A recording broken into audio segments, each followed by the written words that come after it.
So I'm going to go ahead and kick things off. My name is Ema Roloff, and I work on the team at EIS, helping companies move through core transformations in billing and policy and claims administration. And I'm going to be moderating the session today with three really wonderful guests. And our conversation is going to be centered around the idea of data transparency and really using data to drive decisions within our organization.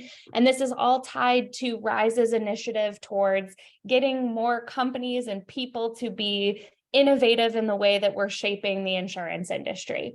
So to get us started, I'm going to go just in order of who's on my screen and ask you guys to do a quick hello and introduction to everybody. So Ken, I'm going to start with you. Can you share a quick 60-second introduction with the crew that's joining us today? Yeah, happy to. Thanks, Emma. And thanks, everyone, for your time. My name is Ken Block. I'm an enterprise account executive with Litify.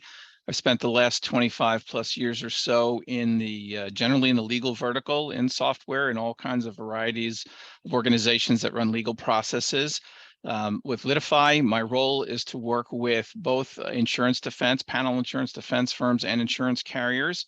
And what we've seen here is Litify as a legal business management process is that the space between the two and the collaboration between the two is screaming out loud for new technology to help both sides collaborate better together.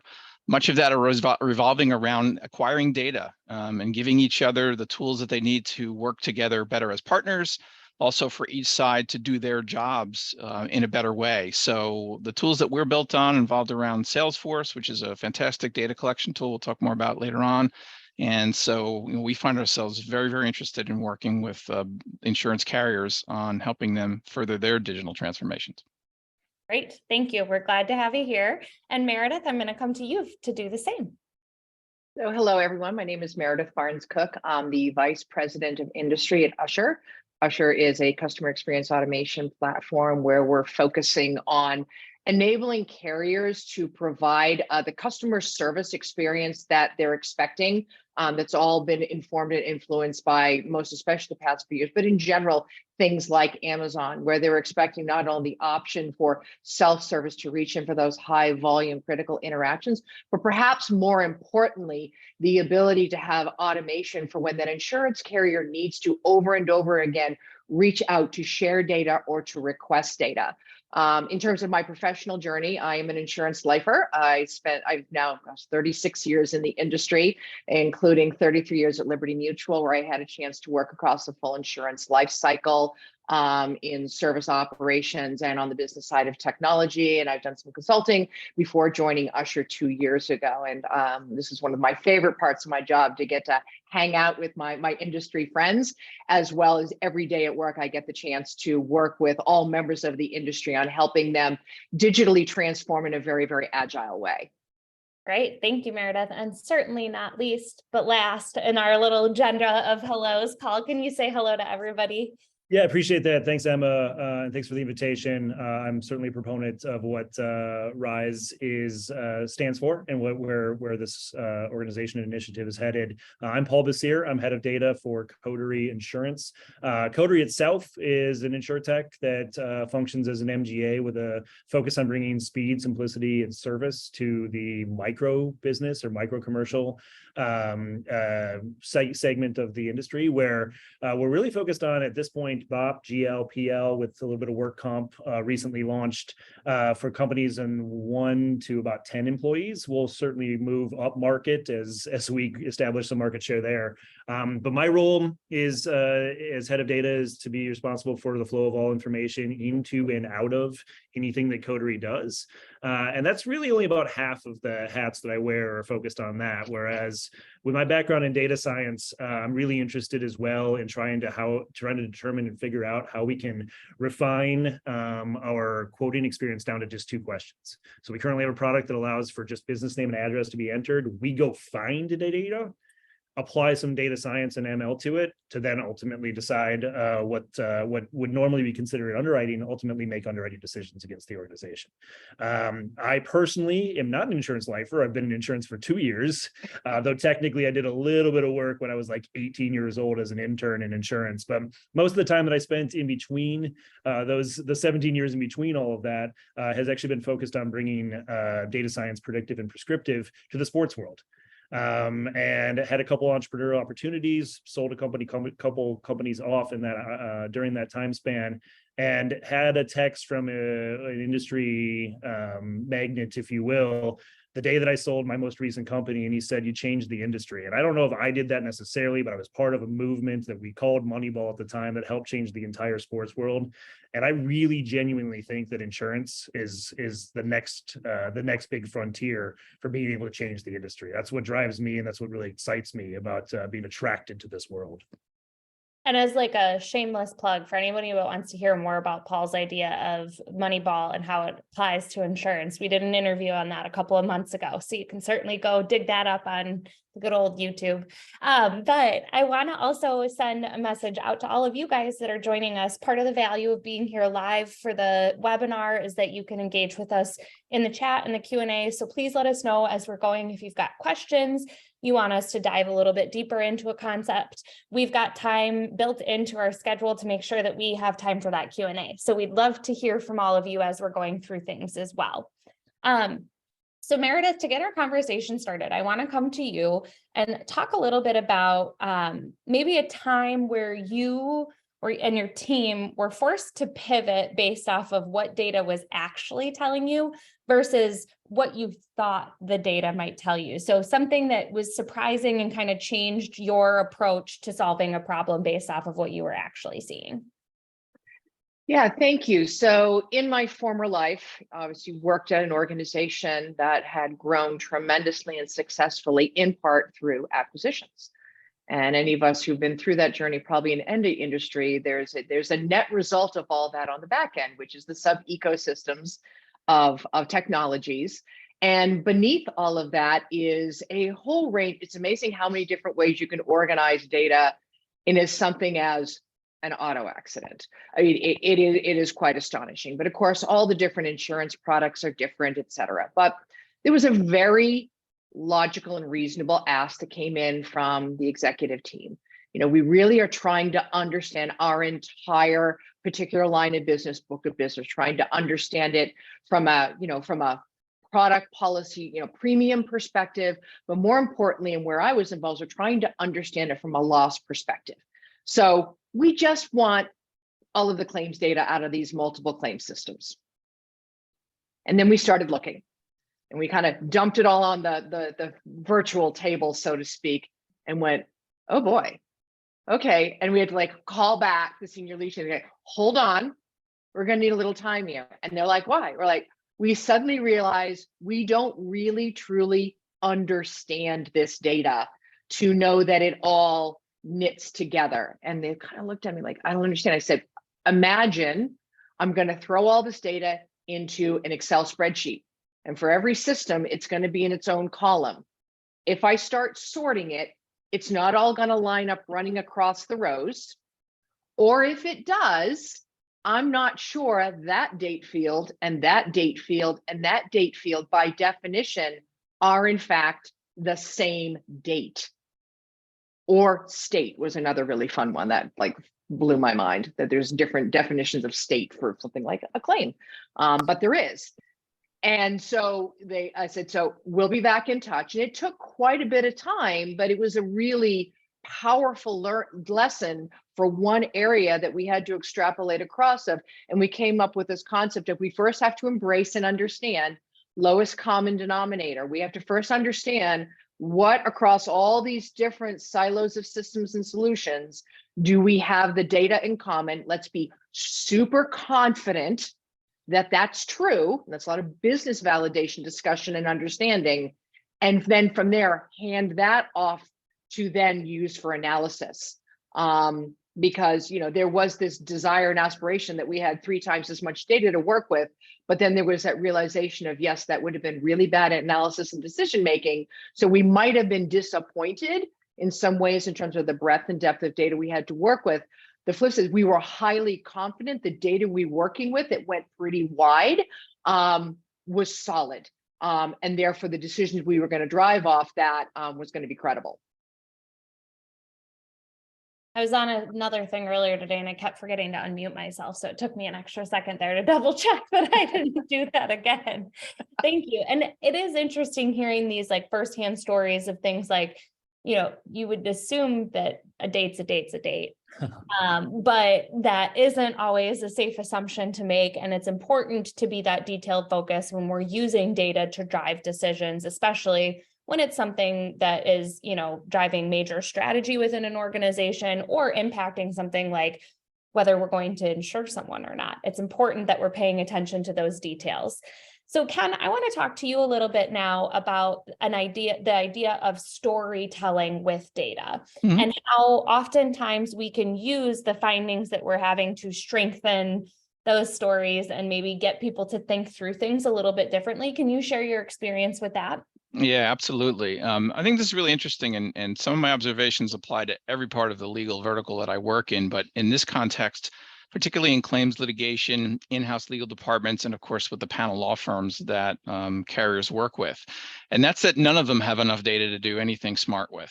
They all say the same thing. Part of it is because the systems they use, if they even have a system, are fairly antiquated. The legal folks don't always get the cool tools, to be blunt. We don't really get the cool software. Legal folks don't know how to ask for the cool software. They don't want to go to IT and ask for the cool software because IT is just going to yell at them and stare at them and tell them to go away, that sort of stuff. And that is all real. And I bet everybody in this call already knows that. But there are some really interesting things that you can do. And if you can acquire the data, you can create some really interesting stories. And I've got a great one here. I was doing some work over the summer with a VP claims management or claims lit management. And what they did was they found that they didn't feel that they had enough information, particularly about the cases that they were working on, both internally and from the panel law firms that they were working with. And the reason they were feeling that is because they didn't feel like they had enough information to act strategically, to be proactive about how they managed settlements. You know, in claims litigation, there's a few ways that you can save some money. You know, one of the popular ones would be to make sure you analyze all your legal bills. And we all have, you know, internal departments that look at them, or we use consultants that look at them. And, you know, a good solid review process and some good software like we have and others have, maybe you save 5%, 10%, 15% of legal fees. And that it's nothing to sneeze at. I'm not belittling it. If you spend enough on legal fees, 5% can be quite a bit of money. However, more money is spent on actually paying out claims, especially through a litigation process, right? There's all kinds of bad things that can go on, nuclear verdicts and the whole lot that just, you know, dwarfs those numbers tremendously. So the question is, how do we impact that area? And so the story revolves around what they did was they put up a web page that had in it just very basic information that they requested from their defense firms as part of and internally as part of the case. Who is the plaintiff firm? Who is the attorney representing the plaintiff firm? Who is the judge? Where's the jurisdiction? And about 15 or 20 other pieces of information around that. And they demanded that that information be put in. They absolutely updated their outside counsel guidelines to require it. They also recognize that you can't just demand things of people. They said, look, if you're going to do this, we'll give you a credit of some hours off of the billing. You don't have to bill us for a few hours because we know it takes your time. And it was very, very professionally done. And they started to acquire this data. And over time, as the figures started to come in, some things that they had sensed sort of started to take shape. And I'll give you a couple of really interesting examples. One is they were able to start to figure out that they were seeing the same plaintiff firms in the same regions all the time, right? Why is this plaintiff firm coming after us so much? You sense it, you feel it, you're part of in it every day, but you didn't have the data to back it up, right? And I remember him specifically telling me in the state of Texas, which is huge, all of a sudden they realized that there was a dozen and a half cases coming in on the same plaintiff. But a subset of that was, in some cases, they knew the names of the attorneys, but didn't realize they were all from the same firm, right? So they were able to start putting some of that together. And then when they started to put that together, they started to put some more persona behind those individuals. For example, when Mary is here, Mary only shows up when the case is worth 7 figures, right? And when John is here, John only shows up when the case is worth 25,000 or more, something like that. Maybe he's a new person in the firm and they're starting small, whatever it is, right? And what that does is it puts you in a position to start negotiating differently. If Mary's there, and we know Mary's only showing up if she thinks this is a 7-figure case, don't lead with a $10,000 offer on day one. Not really going to be that productive. Same thing with John. If John shows up and he's usually there for $25,000 case, don't lead with $100,000. You've just thrown away $75,000 or more, right? So those kinds of things and figures started to emerge. They didn't have, they didn't have hard data for previously, but now all of a sudden they did by doing something, relatively simple in the data world. But in terms of impactfulness to the carrier, the big impact is on the risk, right? It's on the indemnity side of things. It's not on the legal bill side, but again, not poo-pooing that. There's money there. But on the, the settlement side, you could be talking about a lot just by gathering a little bit of data, nothing real spectacular. So I thought that was really interesting stories when he told me that. I made notes a lot. So I suspect others have felt this as well. So hope that was helpful. Yes, thank you. So Paul, I want to come to you and talk maybe a little bit more practically about data and data visualization. And you mentioned during your introduction that, and this is where I kind of want to tap into maybe some of your experience outside of the insurance industry to give us some context. But, do you see that there are certain techniques that are more well suited within the insurance industry, or things maybe, and I'll expand this question a little bit because I know you can go on the fly with it, or things that we should be learning from other industries to get more effective with the way that we're using data? Yeah, it's a really good question. And I actually think that my answer to data visualization and how to leverage data and tell a story has evolved a little bit when thinking about the audiences. But I want to actually start with a quick anecdote that will definitely tie back in to something we've already talked about, but then to the true answer, Emma, that I have for this question. Because as I mentioned, it's evolved over the last 2 years that I've really kind of hunkered down into this industry. But to allude to what Meredith said, I was able to, and fortunate to hire a data scientist that I'd worked with in the past to come work with me, who had been in a little bit of the sports world, a little bit of the consulting world, focused on areas where we have data-rich environments, which insurance is for sure, as well. And I asked him after a year of working at Coterie, I said, what surprises you the most? And I was waiting for some big insight, like agents drive 80% of the market, or we can get to a bound policy in 4 minutes, but everybody else takes 3 days, whatever it was. And he said dates. He said, I don't know what dates are. He said there's 6 different ways to explain what a date is. And what he was really ultimately honing in on is part of the answer to this question, which is when it comes to insurance more than anywhere else, clarity wins over visualization. And I'll get back to that here in just a second. But Emma, I appreciate the tee up, because in my world that I lived in, I was like, whatever, if people joke about being a D-list celebrity, I was like a Q-list celebrity. But I did about 8,000 radio interviews and podcasts in my career in the sports predictive world. And I would always go into any of those discussions, which were usually 10 to 12 minutes long. Unless they're podcasts, it might be a half hour, either way. But going into any discussion, it had become clear to me that the audience can only really remember 3 to 4 nuggets that you bring up in either a conversation or a visualization. There's 3 to 4 things at most from any kind of conversation. I certainly have felt this as well with reading books or listening into webinars or seminars. I love that there's 3 of us on this call. Hopefully we each say at least one thing that sticks with people going forward, but that's just the way we are. Our attentions are that way, 3 to 4 things.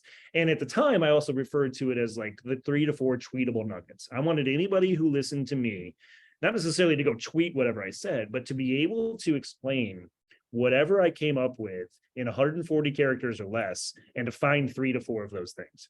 And it's exactly the same way. And that's true for being able to articulate data, being able to simplify the discussion, and obviously from a visualization perspective as well, because it's imperative that anybody who sees a visualization knows the so what, knows the takeaway. And so outside of insurance, the focus to me is on simplicity, cleanliness of the visualizations. Don't make it too busy. Only put 3 to 4 things on there, and make sure that those 3 to 4 things are incredibly clear and can be explained in 140 characters or less, or something like that. I know Twitter's not that anymore, but so be it. It's a little different in insurance. Everything I said still, I believe, in general applies. But it turns out insurance people love some triangles, and insurance people love data, and they want to understand and contextualize information. Most of my life, I have lived trying to help people who don't understand data ultimately contextualize it. Here, the more data you give somebody, generally the easier it is to contextualize for subject matter experts. I'm not always talking about execs, not always talking about certain pockets of the industry, but when it comes to actuaries, when it comes to some of those that are comfortable with the data rich, if you only give them a couple quick nuggets, it's going to be very difficult for them to trust it because of the level of expertise that they have around what a triangle looks like, for instance. So what does that mean? That means that in insurance, with development, with triangles, with the idea of more data for an audience can be better, it means you need to know your audience. Outside of the subject matter experts I referenced, anybody else who wants to consume this information, follow my initial rules. For the audience who is a subject matter expert, clarity is everything. Everything. Because I had 2 meetings this morning where we had date aggregation out of sync. And that throws off all the numbers. It's almost impossible to interpret what you're seeing if you aren't incredibly clear about what you're saying. And so even though I want to come back to the tweetable nuggets concept, maybe it's the 280 characters, because you need to add that level of clarity that ultimately makes sure that those who understand what the data should be saying understand the perspective that you're trying to portray. Now I know why you started laughing when I said a date's a date's a date. Yes. Because clearly it's a sore subject. So Meredith, I want to come to you now and talk a little bit about customer experience automation and how that's transforming the way that we do business, and how is data critical to being able to allow us to automate it at the level that you specialize in. Yeah, and I was scribbling down, a bunch of the words that Paul said, because I'm like, yes. Like we didn't practice this, I promise, audience, but we're aligning. Let's first embrace that we can talk about making insurance less complicated, but insurance will never be simple. When I hear people talk about it, I'm like, it's a contract. It's regulated. It just, what part of that's not going to get super simple is not quite clear. But the reality is, with the consumerization of expectations in the world that apply to me as a consumer, and the head of my company, who's the CEO, we're all consumers in our daily lives, is they're looking for the experience. They're looking for maximum simplicity in that experience. That's absolutely, and you need data to drive that. They really want you. We call it micro engagements. Insurance, we're working with insurance carriers to break down that conversation, that interaction, into its most discrete moments. Because no one wants to kind of boil the ocean. One of my colleagues gives a good analogy about when you go to a restaurant. When you go to a restaurant, you're looking for to be brought to your table. Micro engagement, number 1. Then you're looking to be given your menu, number 2. Then you're looking to take your order, number 3. And then you're looking for what you ordered to get things in sequence. You're not looking for all courses at once, type of thing. So, what the insurance journey has to really break apart, or, say the Amazon journey of you search, you purchase, you pay, you receive a confirmation, with predictability on what's going to happen next and when, then you get the confirmation been shipped. Then you get told it's on its way. Then you get told it's around the corner from your house. And then you get told it's arrived and they give you a picture. And that's really what everyone's looking for from the insurance experience, is that true simplicity, that very personalized experience. And you need data to drive that, but you need that wealth of data to say, I need to reach out to Meredith and find out, I need data from Meredith. I need to find out, when is she going back to the doctor? That's all I need to know. I just need a date. That's literally all I need to know. We had a customer that was going through 6 phone calls, taking up to 3 weeks. This is in 2020, to just get the date. I flash back to myself as a claims adjuster in the 1980s, true confessions. I would get in my car and show up at someone's house just to get that date, because that one date was, that one piece of data was going to drive everything. That one piece of data, when it came back into my claim system, was going to determine if another check was due to go out, And if so, for what duration? Because we were using that next office visit date as that gating of disability is still confirmed and ongoing, and disability is confirmed and ongoing. And then when reaching out, getting that date, that return to work date, that future estimated return to work date, that now sits in the claim system, outstanding. You need to follow for that. And then I need to reach out to Meredith and say, are you still going back to work on the 17th? And if I say yes, that needs to come back into my claim system, so my claim system can take that piece of data and drive a decision, which is don't send another check. Or if I say, no, I'm not, that data now needs to drive an outreach to Meredith to say, can we talk? What's going on? Because you said you were going back to work on the 17th and now you're saying you're not, something's happened. So we're really working with carriers to really break down that experience into those just-in-time moments, to give that predictability, that transparency for anyone, the customer, the claimant, or anyone, to know exactly where they are in that journey. It could be a quote submission, to know where they are and what happens next. We've worked with customers to do kind of the pizza tracker concept of a quote request, to kind of understand where it is in its life cycle without having to call. And when you do things like that, you can drop outbound call volume by like 42%, or even inbound status calls by over 30%. And that drives huge employee engagement. So that's really what we're passionate about working with carriers on, is to really focus down to that lowest possible level of what's the data you're trying to get, or what's the data you're trying to share. And if that's high volume and it's slowing something down, if it's slowing you down, it's slowing down your customer, automate that and then go find the next one. Great, thank you. So Ken, I want to talk with you a little bit about, and I can't recall if I know this from previous conversations or if you mentioned it during your intro or not, but your platform is built in the Salesforce ecosystem. Yep. And kind of tied to this idea of customer experience. Can you talk a little bit about the advantages of really amplifying that customer experience through that Salesforce platform, and also how that helps you guys when you're managing data, kind of playing in that ecosystem? Absolutely, no question about it. The first thing I would say, and something I've learned over the years, is that it's very hard to make things easy. And think about that for a second. I did. And because it's very hard to make things easy, partnering with an outfit like Salesforce, and there are others, I'm not here to shill for Salesforce, but I can tell you what we do with them. They put $5 billion a year of our research and development into making their platform easier for people to use. That's what they do. So, I call that a cool tool, because that's an investment that folks in my world, in the legal world, don't often get access to. And so the benefit of that is, to this theme of data acquisition that we've been talking about, is making it easy for folks to interact with, to be sticky with the system, as they say, to put the data in that you need to do all of the really cool things that Meredith and Paul and Emma have been talking about. Because if you don't have that, then you have nothing. You can't make those decisions. So what we've learned we can do is we can make things easier. Now, my world, I work with attorneys. They don't always want to, mess around with systems. They want to work in Outlook all day long. They don't really want to get in here. You have to make it easier for them to do. And I'm not trying to disparage anybody who's an attorney on this call. That's the way it is.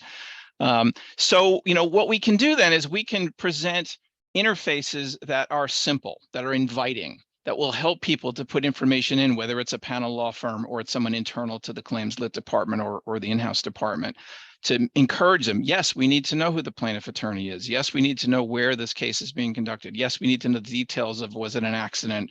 Was it some other kind of claim that's caused this to happen and to come into litigation? Why did it even get in litigation in the first place? Those kinds of things. We need to acquire that data in detail. Now, what we can do with that data once we have it is a whole lot of really cool things. Number one, the data then becomes accessible in real time. You can actually write reports and look at it and analyze and strategize and act proactively, because you have the stuff to do something with, right? We can have information, sit in your inbox when you come in the morning at 8 o'clock, it's there, or 9 o'clock or 10, depending on your hours. Secondly, we can action off the data. So for example, many of you probably have forms that get generated automatically when a claim is submitted, or when it gets passed to a panel counsel or something like that. And oftentimes it's a very manual process. Someone has to sit there and go to the printer or take out the template form and go through all of that information to then manually spit one out, and then maybe even tack it into a DocuSign kind of a platform. All of that can be automated in the workflow that's available through something like a Salesforce platform, where we can actually have workflow set up that says, if fields 1 through 15 are populated fully, great. Now fire off the document. We have all the information we need. Not only fire off the document, create a PDF on it, tack on the DocuSign aspects of it, shoot it over to the email address that you've already put into the system, and have it go out to the customer or to the panel counsel, the plaintiff firm, whomever. All of that can happen in a hands-off fashion, but only because you've done the first part of it, and only because we've made it easier to do that. And then as that flows through the chain and you're going through the statuses and all the workflow and all that kind of thing, again, the data becomes richer and richer, which Paul will tell you is everything, right? And Meredith as well. So then we can get into the strategic analysis, like the story I told earlier. We can start to really, understand who is it that we're working with? Who are our partners? Who are our adversaries? Who are the people that we're just seeing all the time? Are there any claims that keep repeating because it's repeat business from somebody who's filing frivolous claims? We sort of need to know that as well, but we can't pick up those patterns unless we have things. So again, back to the Salesforce platform aspect of things, most of the folks on this call have probably interfaced with Salesforce at some point or another. Your companies probably use it in some way, shape, or form. So the good news for those of you that are in claims lit or in-house departments is they already have the tech. It's already been approved by your IT people. Go ask them, please. Is this okay? They're going to say yes because you already have it. And now you can pick up, again, one of these cool tools that can sort of help get you the information you're looking for to help run things. So that's why we think it's a tool. That's why we've built our world around it. Hope that helps. Thank you. So going off of that theme of both you and Meredith making this argument that we can make things simpler, but we can't make them easy. Paul, I'm going to come to you with a question that shows just how we can't make things easy. So when we're talking about using data to drive decisions, and we can certainly start edging into the conversation of AI and those components, how do we go about trying to remove bias or eliminate bias from our data sources? And then this will kind of feather into the next conversation or the next questions that I have for you guys, eliminating bias and how we're making decisions with tools like AI. Yeah, I appreciated and enjoyed the last question. This one is terrifying. And there might be an inverse relationship to how long my answer is and how much time I spend thinking about the two questions that you just talked about, because I have a direct answer here. I don't know if it's a comprehensive one, because this is what keeps me up at night. And I mean that genuinely, because there's kind of two pieces to the bias conversation in the insurance world. There's the altruistic one, which I'd love to say is part of my character, which says I really want to make sure that we're protecting against inadvertent bias that may show up in numbers, systemic bias that may show up in numbers, and I'll explain what at least we do to address that in a second. There's also the compliance piece, which says that no matter how comfortable I am with our ability to remove bias in data, someone at some point, an elected official or a combination of policymakers, may at some point in some state or under some circumstance determine that what we do isn't compliant or doesn't necessarily remove bias in an appropriate manner. I'll mention the last one first, because we do have a very clear solution for that. So right now, on the back end of our automated underwriting engine, we have a combination of heuristics. Well, right now it's almost exclusively heuristics, but we have the ability to build in heuristics, which is an underwriter literally going in and saying, if the presence of this data exists, then decline or add this endorsement or add this exclusion. Potentially there's some debits and credits that could be applied to that in certain circumstances, or the combination of multiple rules could be involved there. For the most part, that's not ML, that's not AI. There's ML and AI that helps to try to understand what data points are accurate, but the underwriter is ultimately making the decision. She, in our case, just happens to be looking at that across the whole book rather than policy by policy. In that case, then the answer is pretty clear how we remain compliant, and that is that we always need to make sure that that option exists. So we may build more ML into our risk categorization and be more prescriptive with how we automate underwriting, But there might be states that say that we can't do that in the future, so we need to be able to toggle a lot of back and forth. That's the easy-ish answer, but it's the one that we have to keep in mind as an insurance company. The other one is incredibly difficult because there's so much implicit bias in every piece of information out there that is impacted by, decades, if not thousands of years of human history that led to that exact data point being characterized. The best way that I've come up with to address this, though, is make sure that there's nothing in the input of any model that you're uncomfortable with. I'm not just talking PII. I'm saying if there's any kind of sense that an input to the model may have clear and obvious bias already within it, remove it. So more objective than subjective is usually what we focus on for the model. Additionally, then, so that's just to make sure that the model doesn't have anything that could then ultimately kind of tilt us in one direction or the other. Additionally, then, we spend a lot of time after the fact testing our models against whether or not we think that they have clear or obvious bias. And unfortunately, I keep trying to use the word clear and obvious. Those sound like really well-defined objective words. They're not, because that can be different in terms of one person's interpretation or the other. But we're doing everything we can to make sure the inputs don't include it, and that we test against to make sure that the combination of a few different inputs doesn't lead us to an output that then maps, in terms of how it's applied, maps to what appears to be a biased model. There I go with unmute again. I'm having trouble today. Sorry, guys. And I know that that's not an easy question to unpack by any stretch of the imagination. And I think that that's a part of where the industry needs to start having more of these conversations, whether it's just centered around like the ethical use of AI and data within insurance, but just also at that global level. As we start to implement these technologies more and more, we need to come face to face with the fact that there is some decisions of how we use this technology that need to happen at a macro level. A couple of weeks ago, I was sitting in on another conversation around this topic, and somebody said that they have a lot of discussions around their boardroom table of just because we can doesn't mean we should, and where do we draw that line? And it goes back to that subjective nature of a lot of it. There's not a clear-cut reason or a clear-cut answer to any of these questions, but as a society, we need to start asking those questions of when and where before we get too far down the path and look up and say, oopsies, because none of us want to end up in that scenario. So now I have one question for all of you guys to go around the room with. And I want to remind everybody who is joining us to let us know if you've got questions, put them into the Q&A, and we'll include those as well. But now, as I customarily say on my show, it's time for all of you to take your crystal balls out. And Ken, I'm going to come to you first because you're still up on the top corner. And I want all of you. How do I change that? I have control over that. Sorry. All right. I'll send you a 20 next week. So as all of you guys are looking towards the future of insurance, this is where I want to kind of start pulling in maybe that idea of AI, machine learning, and other areas. AI is this big categorization of a lot of different tools.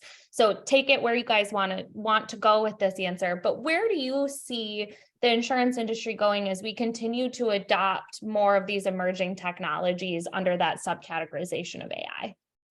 Yeah, in my world, and I've had some experience in the past in machine learning and predictive analytics. There's three examples that I can give where we see applying in the near term. Some of it we're doing already, and more expanding as we go on. So in the context of claims litigation, and then back to this idea of making sure we can acquire the data as easy as possible to start doing some of these analytics, there's really three types of things that I think that we will spend a lot of time on. One is the idea that if we learn how workflow goes on these cases, the more experience we have on how cases are moving along, the better recommendations we can make for what we expect the next step to be, or what the next step should be for ourselves, our staff, or again, our panel counsel that's working on this for us. We'll have that experience and get smarter and smarter what we think how this should go, again, to the end goal of settling a case in a way that's most favorable to us, right? Secondly, the ability to take data and make proper selections of the right panel firms to employ for each particular case that we're looking at. So each case is going to have certain characteristics. It's going to be based on a certain incident that's happened, or a certain issue in a certain place with a certain value. And with a certain policy hold, all those characteristics are going to be there in place. And the question then becomes, well, who's the right representative for us to employ to help us manage this case? And again, predictive analytics can be very useful here too. And we're building some interesting things in this area, and there's more to it. And there's others out there. We're not the only ones by any means.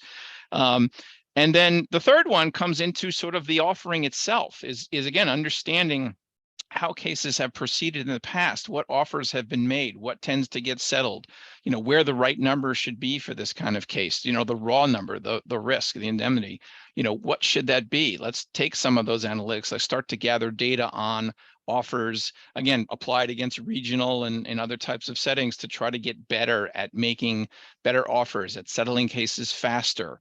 And again, just reducing our exposure, reducing our risk, shortening the time that it takes to get things done, keeping them out of courts if at all possible, and not being surprised by anything nuclear that comes along, which is still a major issue in lots of places, and every carrier that I talk to is looking to manage that. And I think these are the kind of tools that'll be put in place to try to help avoid that. So there's a couple of ways we see could be really, really effective. Great. And now I'm going to shake up the order and come to you, Paul, because I feel like I've come to you last for everything. So take out your crystal ball and share your thoughts as well.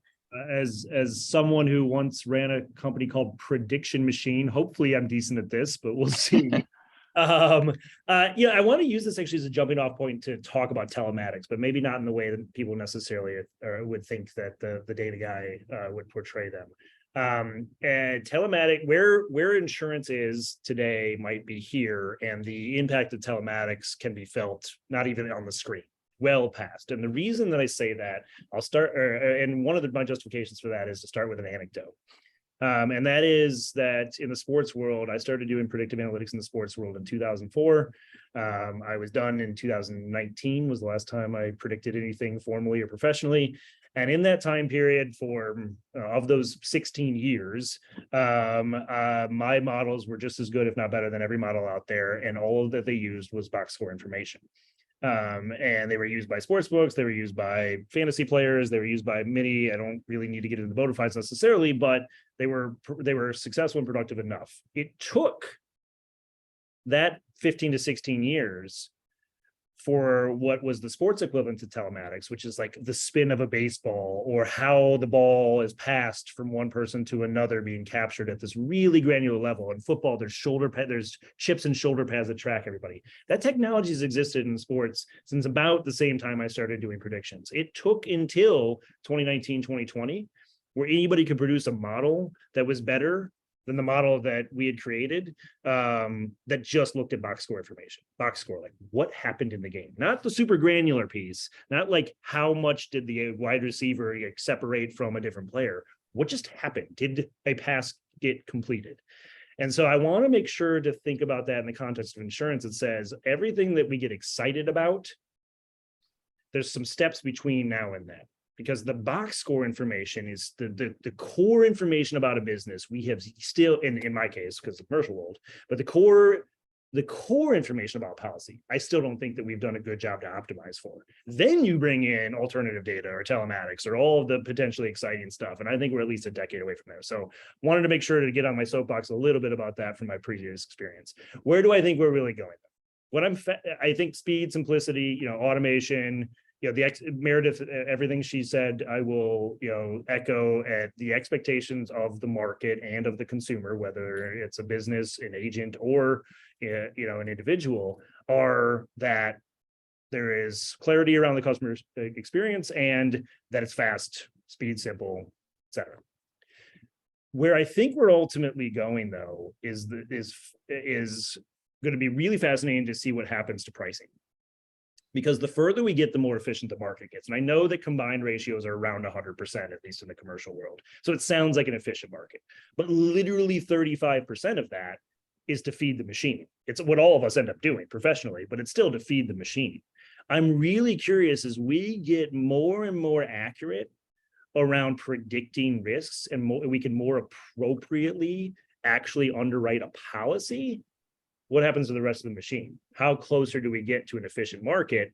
And does this even really work? If we have a true crystal ball, I would charge the person who's got a $50,000 claim coming up next year that I know for sure is going to happen, $50,001. And I would charge the person who's not going to have any claims $1, and I'd make my $2 and we'd be perfect. So I'm really curious about where that's headed. And I don't know if I have any answers, but we got a long ways to get there, especially a long ways before we're leveraging anything like telematics. They mentioned that you made of the idea that this adoption takes time, and being able to even manage the type of data that we're getting from telematics takes time. Echoes exactly. I actually made a post about what IoT is and the fact that it's been around, I said, for over a decade, being a little, but then somebody, of course, came into the comments and said, well, I started a company back in 2004 and we called it something different, but it was the exact same thing. So we've been building to even get to the point where we're having these discussions about what the potential of it is since I was in my freshman year of high school. So we now, there's a lot more to go before we're to the point where we can really make the best use of this data and use it to drive our decisions. So I think that that's a really important point to acknowledge. And I lied to all of you when I said I was going to go around the room and ask everyone this question, because we got a question into the Q&A that Meredith, I think, is well suited for you. So I certainly won't cut you off from giving your predictions as well, but I want to make sure that we've got time to touch on the question that came in. So they were talking about, if a company has access to data, but hasn't really started using it to support strategic priorities, how would you suggest getting started? And I think that based on some of the conversation we were having while we were in the waiting room, this is a great question for you to get going on. Yeah. Is insurance, we're all about knowing it all to predict and protect and, and all those types of things. And I think it's to achieve differently, we have to really get comfortable with the uncomfortable of really thinking and acting differently. So if you spend all this time trying to distill all this data before you move, well, your competitors who aren't doing that will be leaving you in the dust and you'll be in perpetual catch-up mode.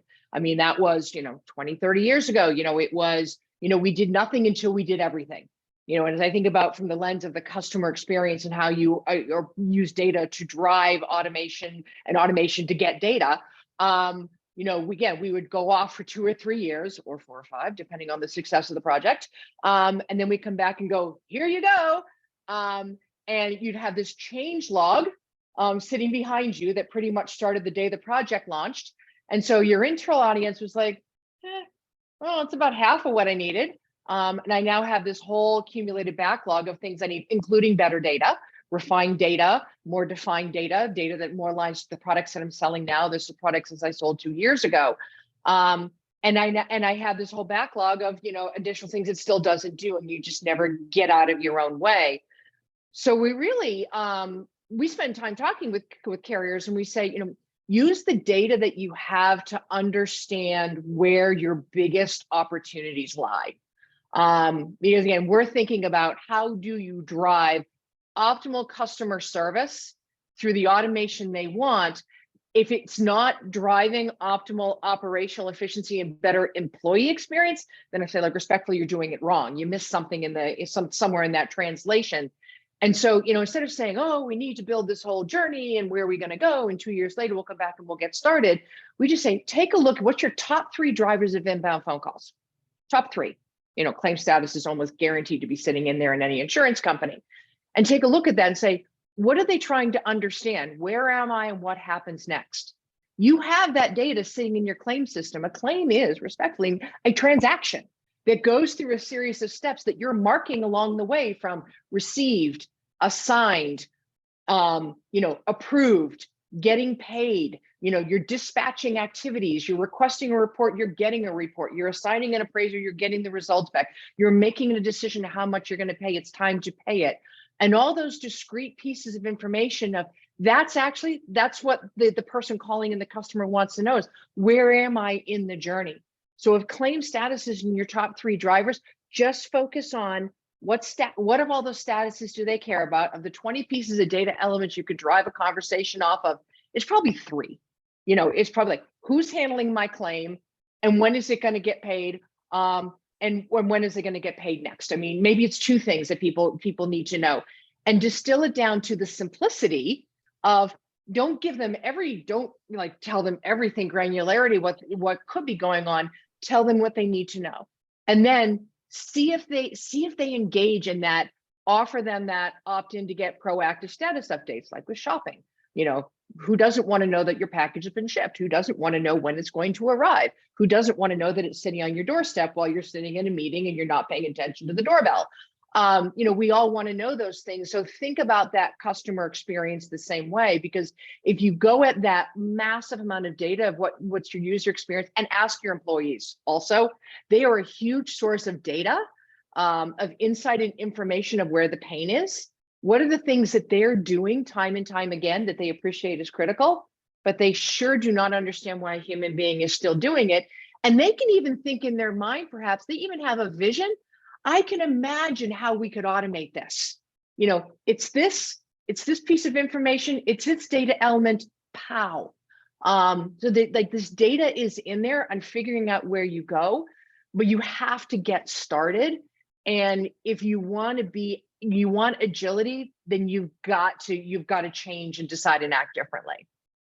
I think that point of including your employees to help you understand how to improve your customer experience is something that, and it goes hand in hand. When you improve your employee experience, it improves their ability to take care of your customers, and likely those processes are so closely connected that you're going to end up having a positive outcome on the customer side as well.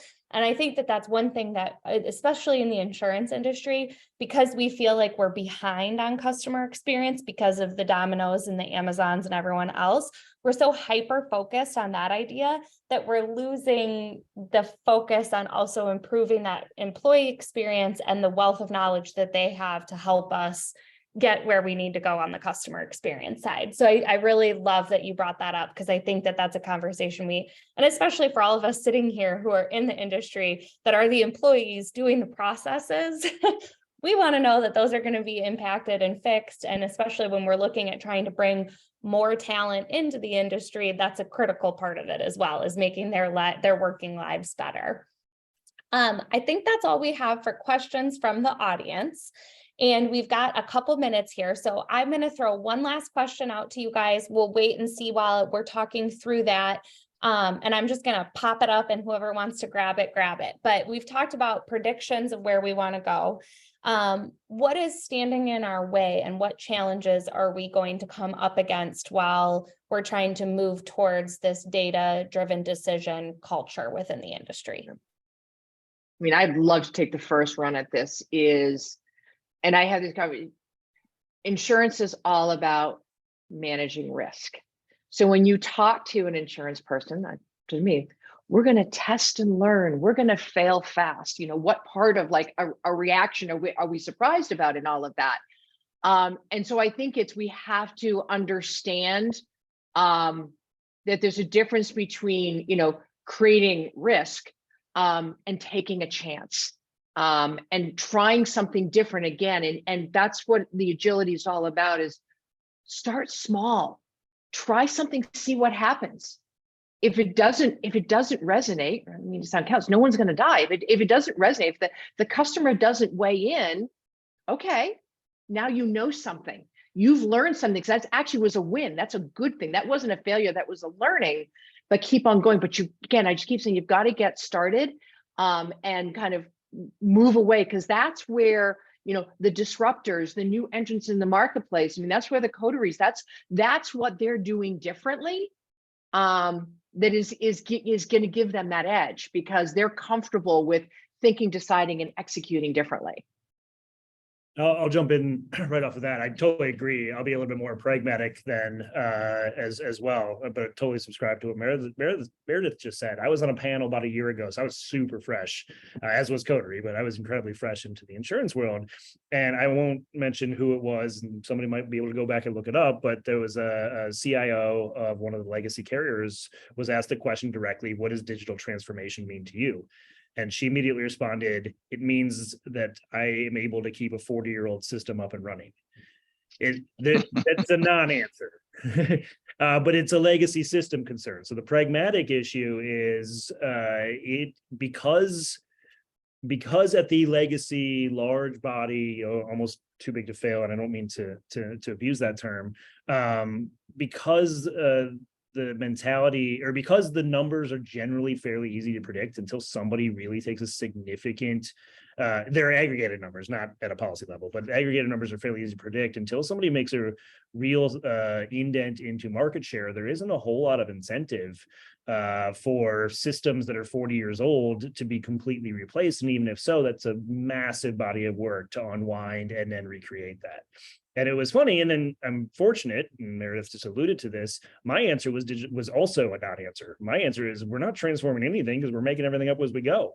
And so it takes disruption, and the disruption, I would love to say, I think, well, I don't know if I'd love to say, but the market would love to say that the disruption will come from all parties, or that everybody will play a role in this. But there is like an external force that has to create this disruption, likely through market share, to force the hand of the insurance industry. And I don't even mean legacy carriers at that point. I mean a culture of 40-year-old systems being okay. We've been doing this the same way for 120 years.